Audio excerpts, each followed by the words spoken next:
Welcome to rSlash AmITheButthole, where a woman demands to have another woman's baby. Am I the butthole for telling my sister that she's out of her mind when she said that she wanted to take back my child whom I adopted from her? I'm 36, and my sister, Nancy, is 29. She became pregnant when she was 18.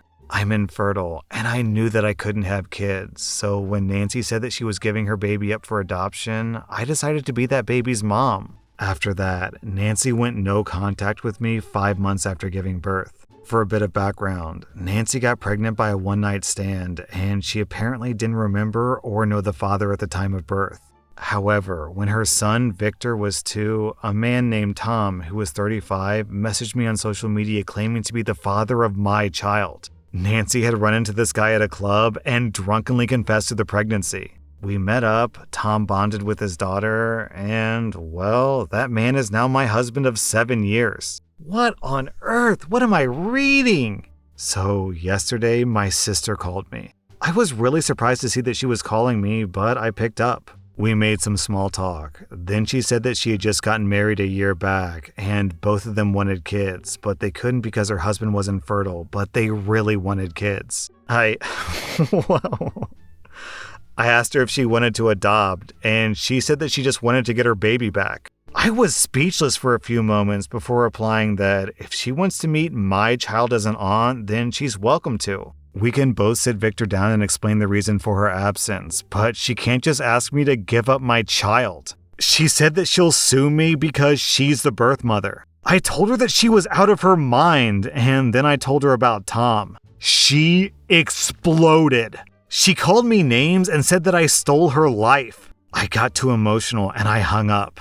Tom came home from work, and after explaining the situation to him, he was beyond furious. I then got a call from my parents saying that I was the butthole for telling Nancy that she couldn't see her baby. I said that I never said that and I welcomed her to bond with Victor, but they refused to listen and said that I was being insensitive and harsh and I was flaunting my family. I now feel bad because me and Nancy were very close as sisters, and I feel quite close to her situation since I know the struggles of infertility. Tom said there was no way he was letting my sister have full-time custody, and I agree. But I want to know, am I the butthole for being too harsh and telling her about Tom?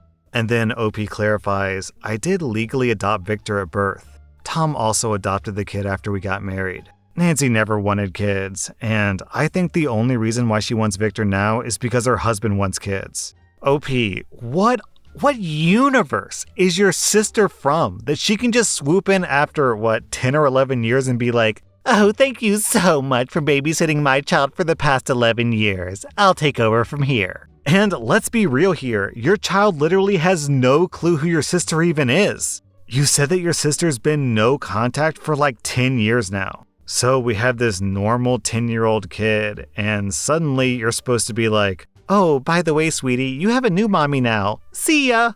This is the single weirdest story that I've ever read on this subreddit, and I've read a lot of stories that are just plain bonkers. I mean, I'm not trying to make fun of your situation, OP, because you seem like a decent person, but this sounds like something out of a cheap soap opera. OP, I'm giving you 0 out of 5 buttholes. I'm giving your sister, I think 5 out of 5 buttholes because she is absolutely out of her mind and has no idea what she's asking of you. She basically just wants to straight up take someone else's baby. If that doesn't constitute a 5 out of 5 score, then what does? Honestly, I can't even sympathize with her because, yeah, it's possible that she might have regretted her actions. I think a lot of people would in that scenario. But apparently, for the last decade, instead of building a relationship with your kid, she's been out clubbing the whole time. So yeah, I'm with you, OP. I think she really doesn't want her kid back. She just wants to make her husband happy. Am I the butthole for telling my wife that I can't watch our son?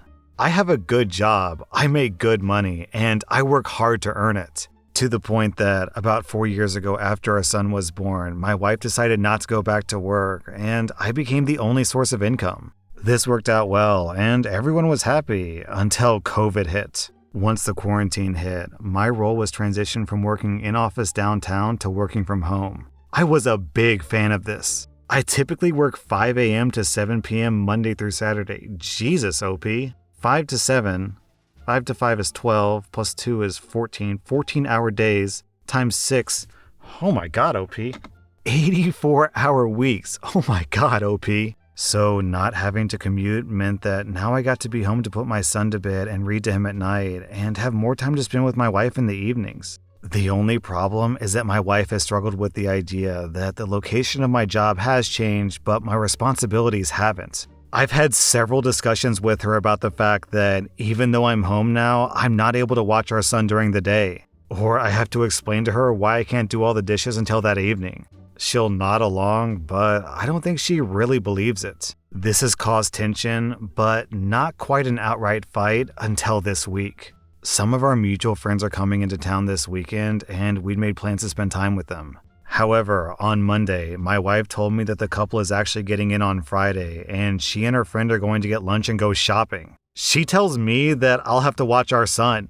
I respond by saying that I can't, I have to work, and besides, you didn't give me enough notice to take off. She got angry at me, saying that she watches our son every day while you just sit in your office from sunup to sundown.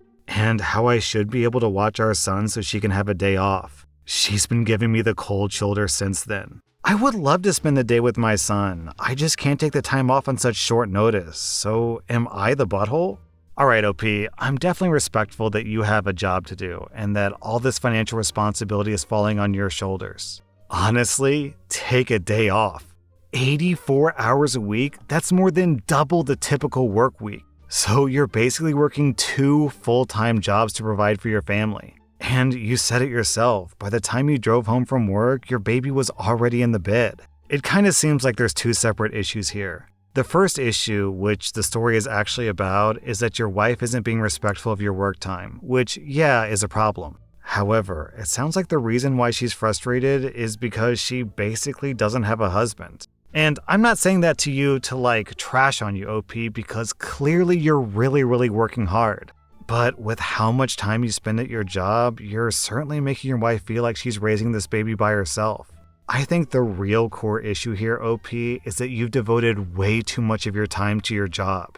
84 hours a week does not seem sustainable, and if you want to be involved in your kid's life, then you have to scale back. I mean, maybe you and your wife actually like this arrangement. Maybe you really like your job, and maybe your wife wants you to work this hard because she cares about the money that you bring in.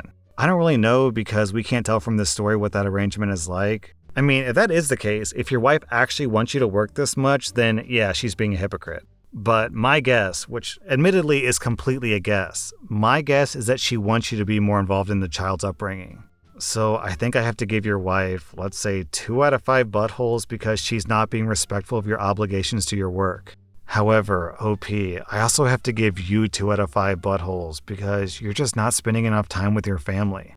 Am I the butthole for not giving my daughter money after she ignored me for her whole life? I got pregnant with my daughter Emma at the age of 18. I lived at home and I was going to college and working. When I got pregnant, my parents kicked me out and I had to move in with my ex. I dropped out of school and quit my job to take care of Emma because my ex told me that he would support me. When I was 22 and my ex was 24, he graduated law school. He told me I had to move out because he wanted to find a wife. My parents had forgiven me by then, so I moved in with them. My ex and I didn't have a court order, but we split custody with him having her 25% of the time and me having her 75% of the time. When Emma was 6, my ex married his now wife. His new wife couldn't have any more kids, and she wanted Emma and her daughter to be sisters. Over the next 3 years, Emma spent less and less time with me, and she would throw a fit if I tried to pick her up. They gave her things that I couldn't. When she was 8, she told me that she hated me.